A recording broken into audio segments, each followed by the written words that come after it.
चलिए फ्रेंड्स सुनते हैं आज का अपना वीडियो। आज के इस वीडियो में आपको तो आने वाला हूँ कक्षा 10वीं का जो कि आपका मैथमेटिक्स का पेपर रहने वाला है, तो गणित का पेपर रहने वाला है, तो उसका कंप्लीटली सॉल्यूशन बताने वाला हूँ जो कि आपका 22 फरवरी को होने वाला है। तो कब होने वाला है? तो 22 फरवरी को होने वाला है, तो उसका कंप्लीटली सॉल्यूशन इस वीडियो के माध्यम से बताने वाला हूँ। तो अंत तक इस वीडियो को जरूर देखना। जिसको भी आपको 80/80 करना है, इनके पूरा स्कोर करना है, तो एक बार वीडियो को जरूर देख लेना। इसमें आपके 23 क्वेश्चन रहने वाले हैं। कितने क्वेश्चन रहने वाले हैं? तो 23 क्वेश्चन रहने वाले हैं। और total number of printed page यह क्वेश्चन पेपर आपका 8 पेज में छापा गया है, तो आपको पता होना चाहिए। और इसका आप सब्जेक्ट कोड भी दे सकते हैं। इनके विषय कोड आपका क्या है? तो S101 है। यहाँ पर क्या कह रहा है? हाई स्कूल मुख्य परीक्षा वर्ष 2022 का है, इनके इसी वर्ष का है ये है आपका। और गणित का है, इनके मैथ्स का है, ये है आपका पेपर। तो अंत तक वीडियो को जरूर देखना। तो टाइम आपको 3 घंटे का प्रोवाइड किया जाएगा क्वेश्चन पेपर को सोल्यूशन करने के लिए। और आपको पता होगा कि मैक्सिमम मार्क आपका कितना होता है? तो 80 मार्क्स का आपका पेपर होता है। कितना होता है? तो 80 मार्क्स का आपका पेपर होता है। तो अंत तक वीडियो को जरूर देख लेना। तो शुरू करते हैं आज का अपना वीडियो। तो फ्रेंड्स आपके सामने निर्देश इस प्रकार से दिए जा रहे हैं। निर्देश से पढ़ना जरूरी होता है, क्योंकि आप जब निर्देश पढ़ते हो तभी आपको समझ में आता है कि कौन सा क्वेश्चन आखिर क्या कहना चाहता है। तो सभी प्रश्न हल करना अनिवार्य है। इनके all the questions are compulsory. आपको सभी क्वेश्चन के जवाब देना होगा। सेकंड वाला कह रहा है प्रश्नों के अंक, इनके प्रश्नों के लिए आवंटित अंक उनके समूह अंकित हैं। क्वेश्चन कितने अंक का होगा? आपके सामने राइट हैंड साइड में इस प्रकार से लिख दिया जाएगा। यहाँ पर कह रहा है प्रश्न नंबर 1 से लेकर 5 तक आपको वस्तुनिष्ठ प्रश्न है। चौथा वाला कह रहा है प्रश्न नंबर 6 से लेकर 23 तक आपको प्रत्येक प्रश्न में आंतरिक विकल्प दिए गए हैं। विकल्प के आधार पर ही आपको क्वेश्चन को सॉल्व करना होगा। तो शुरू करते हैं आज का अपना वीडियो। फ्रेंड्स अंत तक बने रहिए हमारे साथ अंत तक, क्योंकि यही पेपर आने वाला है आप एग्जाम क्वेश्चन पेपर में। तो पहला वाला क्वेश्चन क्या कर रहा है? सही विकल्प आपको चुनकर लिखना होगा। यह क्वेश्चन आपका 6 अंक का रहने वाला है। इसमें ये पहला वाला क्वेश्चन इस प्रकार से आपका पूछ जाएगा कि संख्याओं 4 और 9 का महत्तम समावर्तक यानी कि HCF कितना होगा?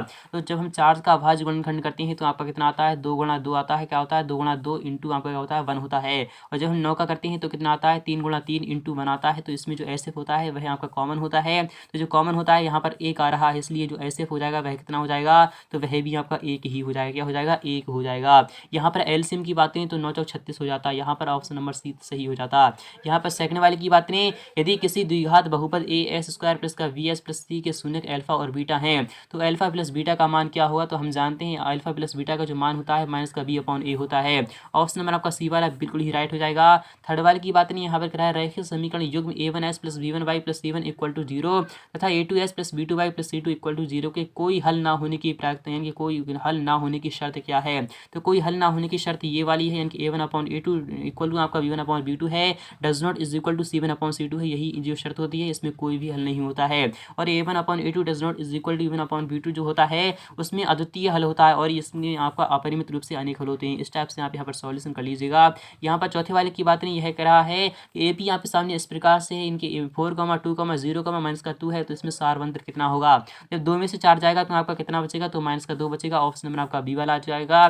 किसी त्रिभुज ट्राइंगल ABC में D जो है वह समांतर है, यानी कि पैरेलल है आपके BC के, तो AD जो है वह S है, तो DB आप इस प्रकार से है, तो AE आपको S+2 यानी कि आपका तो EC S-1 है, तो X का मान कितना हो जाएगा? तो आपका 3 के इक्वल आ जाएगा। यहाँ पर छठे वाले क्वेश्चन की बात करें तो वो भी इस प्रकार से यहाँ पर रखा गया है कि बिंदु S1, Y1 और बिंदु S2, Y2 को मिलाने वाली रेखा के मध्य बिंदु के निर्देशांक कौन कौन से होंगे? तो S1 प्लस इनके X1 plus H2/2, Y1 plus Y2/2 यही इसके कोऑर्डिनेट हो जाएंगे। यहाँ पर बात है नेक्स्ट वाले क्वेश्चन की, इसे इंग्लिश मीडियम के छात्र भी अच्छे प्रकार से दे सकते हैं। यहाँ पर सेकंड वाले क्वेश्चन की बात करें तो ये भी आपका 7 अंक का क्वेश्चन होने वाला है। कितने अंक का क्वेश्चन होने वाला है? तो 7 अंक का क्वेश्चन होने वाला है, यही आपके एग्जाम में आने वाला है। रिक्त स्थान आपको भरना होगा कि भाज्य बराबर क्या होता है? तो भाज्य बराबर मैं आपको बताते चलूँ आपका क्या हो जाएगा। तो भाज्य बराबर जो होता है वो भाजक गुणा भागफल होता है। क्या होता है? तो भाजक आ जाएगा आपका। अगर यहाँ पर सेकंड वाले की बात करें कि घात 2 के किसी बहुपद की अधिकतम कितने शून्य हो सकती हैं? तो 2 शून्य हो सकती हैं। कितने शून्य हो सकती हैं? तो आपको सिंपली यहाँ पर 2 लिख देना है। यहाँ पर बात करें कि द्विघात समीकरण AS² प्लस का BS plus C equal to 0 के लिए विभक्त का जो सूत्र होता है, D का जो फॉर्मूला होता है वह क्या होता है? वह होता है आपका -B² माइनस का 4AC होता है। क्या होता है? B² माइनस का 4AC होता है। यहाँ पर क्वेश्चन 4 की बात करें कि समांतर श्रेणी A, A + D, A, A + 2D, A, और फिर उसके बाद आपका है A + 3D का n वां पर क्या हो जाएगा, तो ये हो जाएगा आपका a+n-1 इंटू डी हो जाएगा। क्या हो जाएगा, a+n-1 इंटू डी हो जाएगा। यहाँ पर 5वें क्वेश्चन की बात नहीं, यहाँ पर कह रहा है वे सभी आकृतियाँ जिनके आकार समान होते हैं परंतु इनके माप यानी कि माप समान होने आवश्यक नहीं है, क्या कहलाती हैं, तो समरूप कहलाती हैं। क्या कहलाती हैं, तो समरूप आकृतियाँ कहलाती हैं। तो आपको यहाँ पर सिंपली यहाँ पर समरूप आ जाएगा। यहाँ पर नेक्स्ट की बात करें, बिंदु 0, यानी कि 4,0 का जो अक्ष होगा वह कौन सा हो जाएगा, तो यहाँ पर एस की तरफ बढ़ रही है, तो आपका यहाँ पर एस अक्ष हो जाएगा। यहाँ पर 7वें क्वेश्चन की बात करें, वृत्त की एक छेदक रेखा वृत्त को कितने बिंदुओं पर प्रतिच्छेद करती है, तो कितने बिंदुओं पर प्रतिच्छेद करती है, तो आपको सिंपली यहाँ पर 2 लिख देना है, यही आपका आंसर हो जाएगा। यहाँ पर बात थर्ड वाले क्वेश्चन की, यहाँ पर कह रहा है सही जोड़ी बनाइए, मैच द फॉलोइंग, आपको मिलान करना होगा। यह क्वेश्चन आपका 6 अंक का रहने वाला है। तो स्तंभ आ और स्तंभ व आपके सामने इस प्रकार से है। कौशिक स्क्वायर थीटा माइनस का 1 क्या होता है, तो यह आपका कॉट स्क्वायर थीटा के इक्वल होता है। यहाँ पर बात करेंगे सेक थीटा क्या होता है, तो 1/cos थीटा जो होता है वह सेक थीटा के इक्वल होता है। और 1 - cot स्क्वायर थीटा किसके इक्वल होता है, तो साइन स्क्वायर थीटा के इक्वल होता है, यानी साइन स्क्वायर थीटा के इक्वल होता है। किसके इक्वल होता है, साइन स्क्वायर थीटा के इक्वल होता है। यहाँ पर कह रहा है cot 30 डिग्री की जो वैल्यू होती है कितनी होती है, तो √3 होती है। यहाँ पर बात करें cos 90 - थीटा बराबर क्या होता है, तो cos 90 - थीटा जो बराबर होता है वह आपका कितना होता है, तो साइन थीटा होता है। और cos 48 डिग्री और इंटू आपका cos यहाँ पर इस प्रकार से है, तो यह किसके इक्वल आ जाएगा, यहाँ पे 2 के इक्वल आ जाएगा। यही आपका आंसर था। यही आपके 6 अंक बिल्कुल ही क्लियर हो चुके हैं। यहाँ पर बात करें नेक्स्ट वाले क्वेश्चन की, तो क्वेश्चन 4 भी काफी महत्वपूर्ण है, इसे भी आप देख लीजिएगा। यहाँ पर कह रहा है एक वाक्य यानी कि एक शब्द या फिर एक वाक्य में आपको आंसर लिखना होगा। यह क्वेश्चन भी आपका 7 अंक का रहने वाला है। शून्यकों की संख्या कितनी हो जाएगी, तो 2 हो जाएगी। कितनी हो जाएगी, तो 2, आपको सिंपली यहाँ पर 2 लिख देना है, यानी कि आपको पहले वाले में आपको 2 लिख देना, यही आपका आंसर हो जाएगा। नेक्स्ट की बात करें, दो चरों में रैखिक समीकरण का जो मानक रूप होता है वह क्या होता है, तो वह होता है आपका as प्लस का vy प्लस का c होता है। क्या होता है, as plus vy plus c equal to 0, यही इसके मानक रूप होता है। थर्ड वाले की बात करें, किसी द्विघात समीकरण के लिए विभक्तर का मान 0 हो तो इसके मूलों की प्रकृति कैसी होगी, तो वह मिलकर क्या हो जाएगी, तो आगे वास्तविक और कैसी होगी, तो आपको सिंपली यहाँ पर क्या लिखना है, तो वास्तविक और बराबर होगी। क्या होगी, वास्तविक और बराबर, वास्तविक और समान होगी। तो वास्तविक और समान मैंने यहाँ पर लिख दिया, यही आपका आंसर हो जाएगा। यहाँ पर बात नेक्स्ट वाले क्वेश्चन की, वृत्त की परिधि का आपको सूत्र बताना है। तो वृत्त की जो परिधि होती है वह क्या होती है, उसका जो फॉर्मूला होता है वह क्या होता है, मैं आपको यहाँ पर लिख रहा हूँ। तो यह आपका 2πr होता है। और शंकु के आयतन का जो सूत्र होता है वह क्या होता है, तो वृत्त की परिधि आपकी 2πr हो चुकी है। और यहाँ पर शंकु के आयतन का जो सूत्र होता है वह क्या होता है, मैं आपको यहाँ पर बता चलूँ, 4/3πr³ होता है। क्या होता है, 4/3πr³ होता है। यहाँ पर बात करें 3, 3, 4, 5, 5 का समांतर माध्य कितना हो जाएगा, तो समांतर माध्य यानी कि s बार जो होता है वह सिग्मा fx/x होता है। तो यहाँ पर कितनी है, 3, 3 कितनी है, 9 है, नहीं 3, 3 9 हो चुके हैं, 3, 3 6 हो चुके हैं, 6, 4 10 हो चुके हैं, और 10 और 10 यहाँ पर 20 हो चुके हैं। कितने हो चुके हैं, 20 हो चुके हैं। कुल पदों का योग यानी हो चुका है, कुल पदों की जो संख्या है वह कितनी है, तो यहाँ पर 5 है। तो यहाँ पर जो आंसर आएगा वह 4 निकल कर आएगा। नेक्स्ट की बात में, किसी निश्चित घटना की प्रायिकता का मान कितना हो सकता है, तो वह 1 हो सकता है, यही आपका आंसर हो जाएगा। तो आई होप आपको समझ में आ रहा होगा। नेक्स्ट की बात, नेक्स्ट वाला भी क्वेश्चन आपका इंपॉर्टेंट रखा गया है।